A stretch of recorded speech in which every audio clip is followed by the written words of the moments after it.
असणार आहे? जय विदर्भ पार्टी विदर्भ आणि खास करून माननीय अरुण केदारजी आणि त्यांच्या सर्व सहकाऱ्यांनी या ठिकाणी आंदोलन केलं।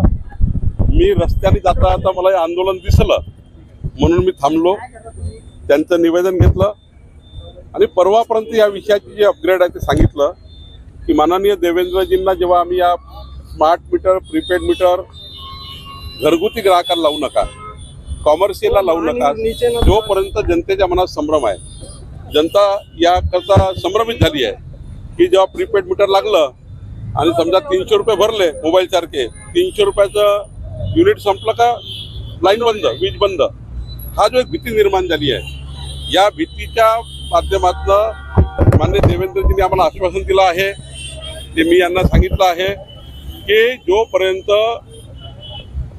जनतेच्या मनातला संभ्रम, जनता जोपर्यंत समाधानी होत नाही तोपर्यंत असा कुठलाही निर्णय होणार नाही। त्यांनी मला स्वतः बोलले आहे आणि मी आश्वस्त करतो माननीय देवेंद्रजीकडनं घरगुती ग्राहकांना आणि आता कॉमर्शियल ग्राहकांना कुठलाही स्मार्ट मीटर लागणार नाही आहे।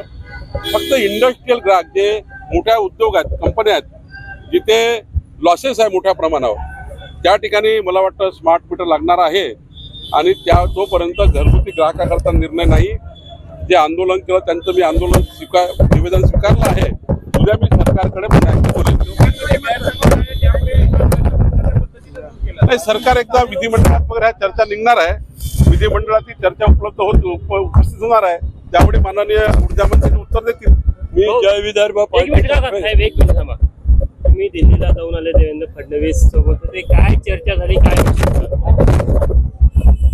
ज्या लोकसभा निवडणुका झाल्या त्या लोकसभा निवडणुकीमध्ये जे काही आता आमचा पराभव झाला, काही ठिकाणी आम्ही हारलो आहे, त्यामध्ये आम्ही बूथ वाईज विश्लेषण केलं आहे। ज्या आमच्या भारतीय जनता पार्टीच्या सीट हरल्या त्या ठिकाणी जे आमचे उमेदवार हरले आहेत त्याचं बूथ वाईज विश्लेषण आम्ही केलं आणि ते बूथ वाईज विश्लेषण आम्ही आपल्या केंद्रीय पक्षाकडे सादर केलं आहे। विधान परिषद निवडणूक आहे पुढील काळामध्ये, त्या संदर्भात आणि विधानसभा येणार आहे, काही उमेदवारांचे नावं आमच्याकडे आले पार्लमेंटरी, राज्य पार्लमेंटरी बोर्डात, ते आम्ही केंद्रीय पार्लमेंटरी बोर्डाला दिले आहेत। मंत्रिमंडळ विस्तारासंबंधी कोणतीही चर्चा झाली नाही, केवळ विधान परिषदेचे जे पार्लमेंटरी बोर्डाकडे नावं आले होते त्यांची चर्चा झाली आणि आम्ही जिथे पराभव झालो आहे, ज्या ठिकाणी आमचा पराभव झाला, कुठल्या कुठल्या बूथवर आम्हाला कमी मतं मिळाले त्या बूथचं आम्ही अनालिसिस केलं आहे। थँक्यू।